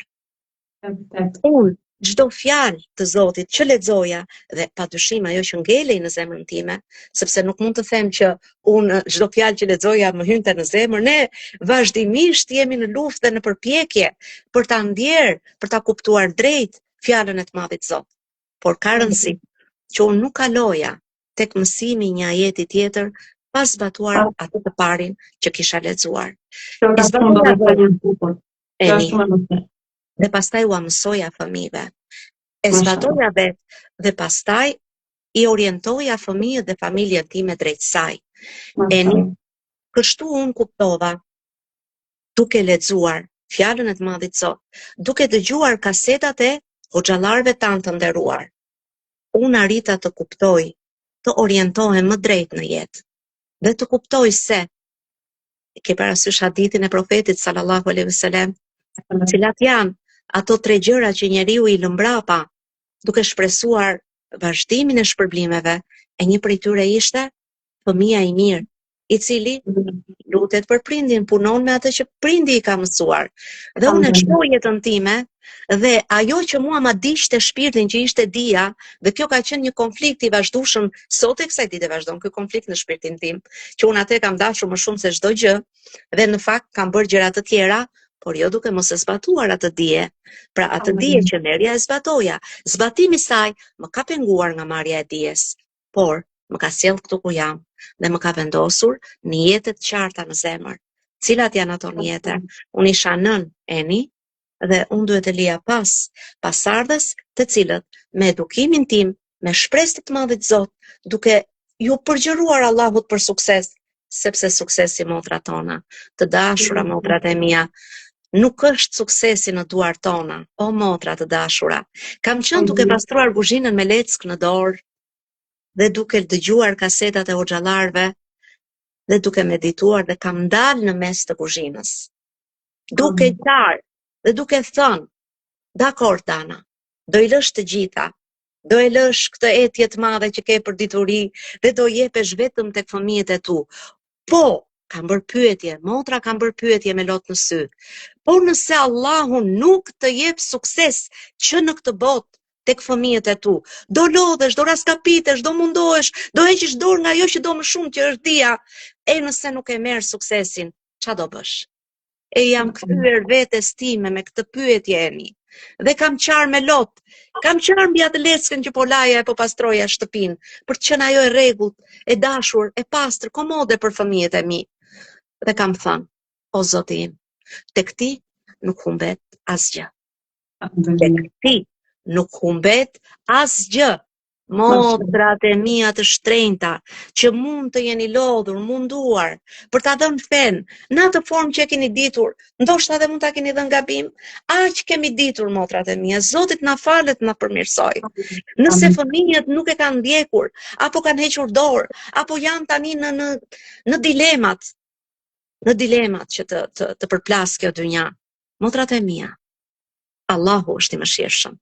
Ti vazhdo lutur, ti vazhdo qaj për veten tënde, ti kërkoj Allahut të të falë, ti drejtoj fëmijët e tu, por ti kur mos mendo se tek Allahu do të humbas mundi yt. Kur, motrat e mia, nuk ka për të humbur ai mund. Kur? Unë kur e nata, nuk e nisa mundin se do shpërblehesha. Asesi.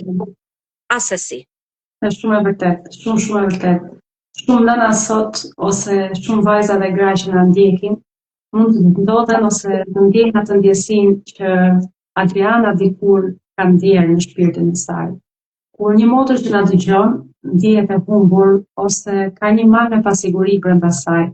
Kush është këshilla juaj si një motër, si një nënë që sot, siç e përmendët, dhe unë jam shumë e lumtur dhe shumë e nderuar që kam përballë një motër të nderuar si ju, po dhe një nënë votërllarësh, një nënë që ka rritur breza plot udhëzim, plot dije, që sot ndiqen, dëgjohen dhe mbështeten nga kaq shumë musliman, por dhe nga ato njerëz që shumë pak dinë nga feja. Mënyra se si djemt tuaj e përçojnë atë, është aq shumë e pëlqyer dhe aq shumë vetëdijtësuese për njerëzit, saqë është bërë aq e bukur dhe feja dhe bindja dhe dashuria më e madhe për të vazhduar më tej. Unë shikoj një numër shumë të madh ndjekësish tek djali juaj, Zoti e ruaj dhe shpërblet në xhenet për mirësinë që shpërndan, vetëm me një hadith, duke e shtjelluar atë, duke na bërë më të qartë, njësoj si biseda jonë që rodhi kaq e bukur dhe kaq gjatë sot, që njerëzit ta duan besimin ashtu siç ju ndoshta në familjen tuaj atëherë kur ai ishte i vogël ja keni transmetuar. Pra kush është këshilla juaj që ju do t'i jepni një nënë sot? Sa bukur e lidhen fjalët tona. Atëre ti nise me atë që ti ja ke transmetuar me dashuri, motrat e mia. Jini të vërteta para Zotit tuaj. Nëse ju e doni Allahun me vërtetësi, nëse ju e doni profetin sallallahu alaihi wasallam me vërtetësi në zemrën tuaj, ajo do dalë, do shfaqet, do demonstrohet dhe do lëri gjurmë të kush? Të parët tek fëmijët tuaj. Motra ime, kërkoj Allahut sinqeritet në besimin tënd ndaj tij, sinqeritet në dashurinë tënde ndaj profetit të tij. Kërkoj Allahut të bëj ty të pastër në atë që ndjen dhe të pastër në atë që transmeton te fëmia. Motra ime e dashur, unë kam qarë për gabimet e mia, për gjunahet e mia. Unë ulesha në sezhdë dhe qaja me orë të tëra.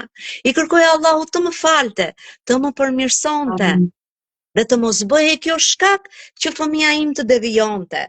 Shumë e bukur që motra Adriana, unë duhet të ndalem në se ka shumë vajza që na ndjekin ose shumë motra ose mike që na ndin si besimtare. Dhe mendojnë se ne falemi se Zoti e ka caktuar për të falur, por realisht një shpirt që ka etje në dashuri ndaj Allahut, ato 5 vaktet për ne janë të pamjaftueshme. Dhe ne nuk falemi se jemi të kulluar, siç na quajnë shumë. Falemi sepse brenda shpirtit një njeri që e do Zotin, e di që është gjithmonë gabimtar. E di që gjithmonë ka nevojë të drejtohet Krijuesit vet. E di që në çdo lutje që bën, ndryshe siç bën dikur kur ju nuk e dini të fen duke ngritur duart, kur e vë kokën sejdë, jem afër Zotit se kur. Eni, këtë pyetje ma ka bërë një motër me lot në sy. Duke parë atë ecurin, po themi, ajo ishte ndoshta në hafat e parë me fëmijët dhe e haste këtë problem të padëgjueshmërisë së tyre. Shifte ndoshta tek fëmijët që kishin një formë të dëgjueshmërisë për cilën unë veç se Allahun e falenderoj. Kjo nuk ka të bëjë me asgjë tjetër përveç se me mirësinë e Zotit të derdhur, me mëshirën e Tij mbi ne, mbi familjen tonë. Sot në rastin vetë, unë jam në një periudhë ku fëmijët e mia në moshë delikate. Është realitet. Dhe unë i kam thënë motra ime, subhanallah, për çdo gjë mendoja përpara gjumit, kam thënë këtë fjalë, mund ta kem lënduar, mund ta kem dhe ngrihesha natën, dhe falesha dhe kërkoja falje me lot në sy, motrat e mia, ne nuk e dim cila fjalë bëhet sebeb që fëmia ynë të devijoj. Ne nuk e dim këtë. Prandaj pendohuni, rishikojeni veten, llogariteni veten tuaj përpara se të llogaritemi nesër. Tjetra, Eni, ajo e cila Allahu i madhëruar ka dash dhe e kam zbatuar në jetë. Cila ka qenë? Shtrojeni jetën e fëmijëve tuaj me dua. Shtrojeni me dua. Bëni dua për fëmijë, do thoni juve, po ne bëjmë dua për fëmijët tanë. A ke bërë dua për fëmijën tim? Po për fëmijën tim, a ke bërë dua ti motra ime? Unë kam bërë dua për të gjithë fëmijët e besimtarëve, Allahu t'i orientoj, t'i ruaj, t'i udhëzoj. Bëni dua për njëra tjetrën, bëni dua për bashkëshortet e tyre të ardhshëm dhe bashkëshortet, për fëmijët e tyre në të ardhmen. Prandaj dhe them, shtroani jetën fëmijëve me dua. Kujt tjetër t'ja shtroni jetën me dua, motrat e mia? Vetes tuaj, bashkëshortit, të ardhmes së të fëmijëve tuaj, të afërmve tuaj, motrat e mia. Bëni dua për njëra tjetrën, për fëmijët e tyre. Bëni dua, motrat e mia, për të dashurit, për të afërmit. Eni, unë nuk do ndalem sepse këto janë ato çelcat që unë mendoj që më janë lehtësuar dhe unë dua t'i ndaj me motrat e mia. A keni bërë dua ju? Të dashurat e mia, a keni bërë dua për mësueset tuaja, dhe ju që nuk i ndiqni mësimet fetare, për mësueset që e përhapin fen, për bashkëshortët dhe familjet e tyre, për të dashurit e tyre, për hoxhallarët tanë, për dietarët tanë. Po tjetra, po për këta udhëheqësit tanë, këta që janë që ne i kemi mbi krye, që mund të jenë dëm për ne, duhet bërë dua për udhëzimin e tyre, për familjet e tyre, për këtë popull, për intelektualët e tij dhe për të thjeshtët e tij. Dhe një përmbledhje me dua për të gjithë umetin ton, motrat e mia, që Allahu ne e parat na bëj prej të sinqertëve dhe prej atyre që ndjekin rrugën e profetit sallallahu alajhi wasallam, dhe e dyta të na bëj prej tyre dhe të na bashkoj me ta. Kjo ishte ajo që unë doja, dhe bashkimi mes nesh, motrat e mia. I keni parë se si mblidhen dhe bashkohen turma të gjithë ata që janë të ngjashëm me njëri tjetrin? Ku janë të sinqertët mes nesh? Ku janë ata që synojnë, motrat e mia, duhet kesh synime të larta për fëmijën tënd. Jo thjesht të bëhet një besimtar dhe elhamdulillah të udhëzohet dhe elhamdulillah veç kaq? Jo, motrat e mia. Unë e pa udhëzuar, e lutja Allahun që të bëheshin vështetas fëmijët e mi. Dhe pastaj kur udhëzova, çfarë? Përhisa të së drejtës, dietar në hak në të vërtetën. Motrat e mia, pretendimet tona duhet jenë të larta, jo se ne meritojmë, jo se Adriana mendon se Adriana dhe fëmijët e vet meritojnë, jo asesi. Larg kësaj jam unë. Fuqisë atij të cilit ti lutesh, motrat e mia. Mashallah, Zoti ju shpërblet që vetë. Amin. Unë kam dërin që të ndaj me ju disa mesazhe që na kanë dërguar motrat që na kanë ndjekur për 1 orë e 40 minuta deri më tani. I kërkoj falje të gjithë atyre që jam zgjatur kaq shumë me këtë podcast, po nuk kisha se si të ndërpritur, që biseda ka vijuar në një lavmërshmëri aq të ëmbël dhe aq të këndshme, sa nuk kishte ndalur. Allah ju shpërblet shkruar një motër, Dana, aty ku the për djalin e dytë, qofse Zoti do ta shpëtonte, çfarë do bësh e ti se nuk e kuptuam. Shumë e drejtë. Atëre.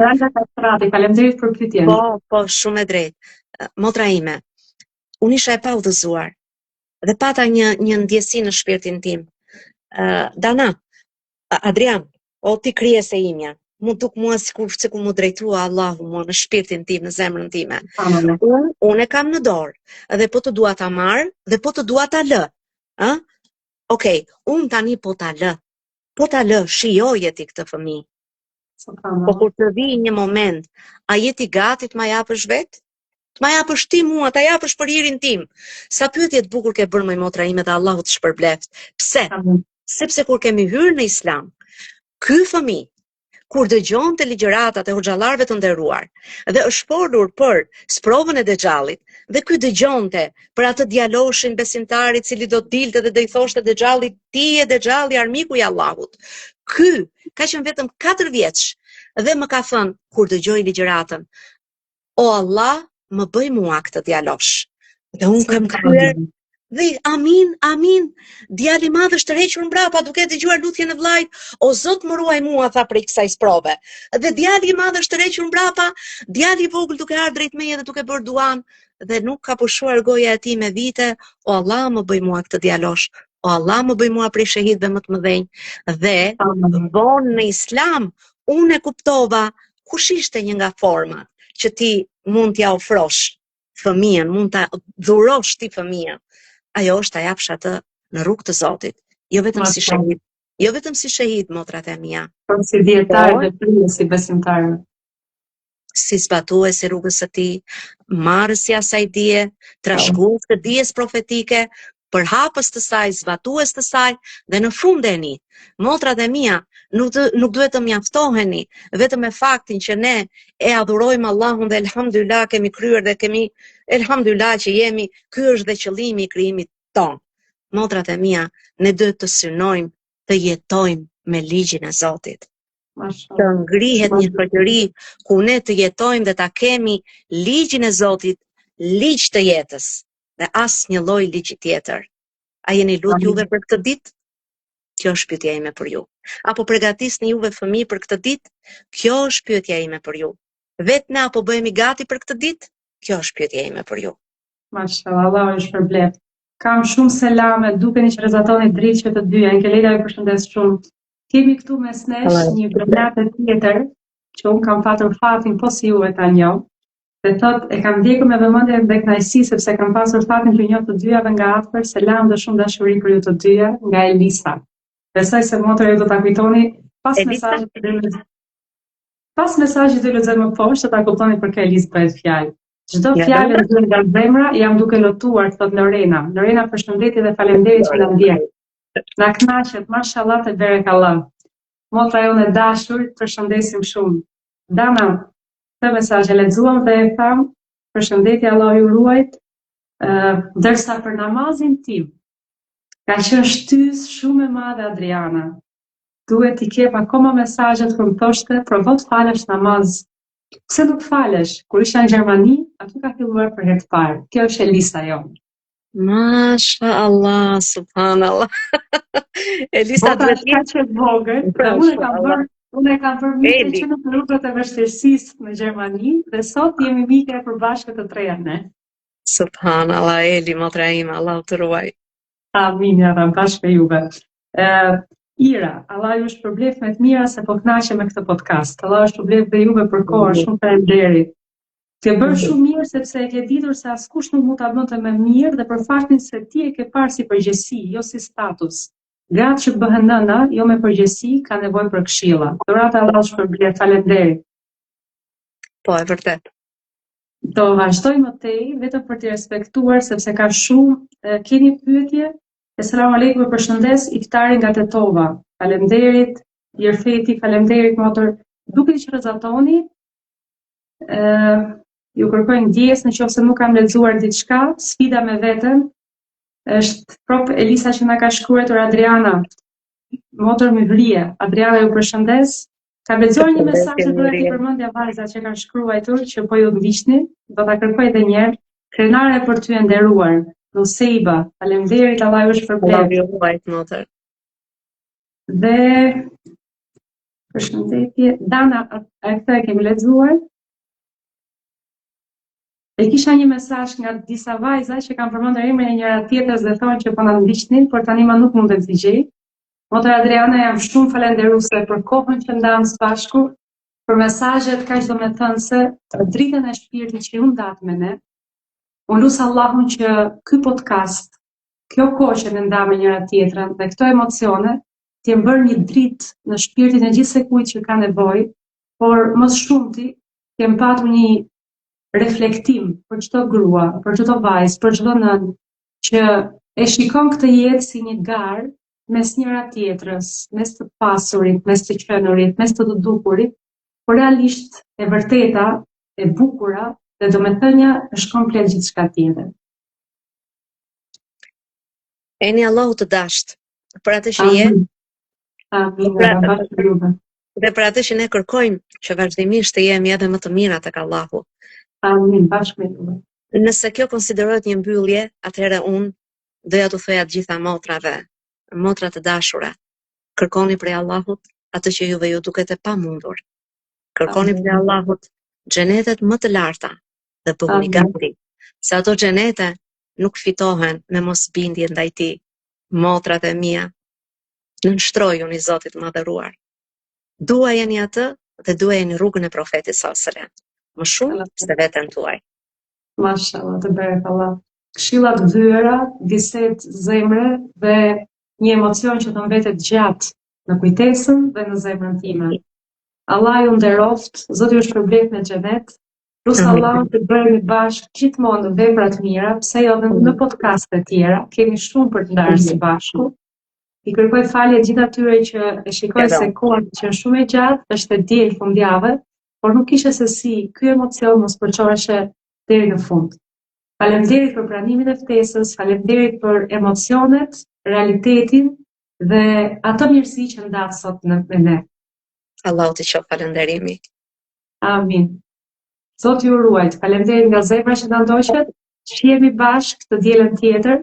Ishim me motra Adriana Sali, një motër që na ka përçuar vërtet ndjesi pozitive dhe emocione që nuk ka vënë. Faleminderit për emocionet, realitetin dhe ato mirësi që ndat sot me ne. Allahu t'i qof falënderimi. Amin. Zoti ju ruajt. Faleminderit nga zemra që na ndoqët. Shihemi bashkë të dielën tjetër. Ishim me motra Adriana Sali, një motër që na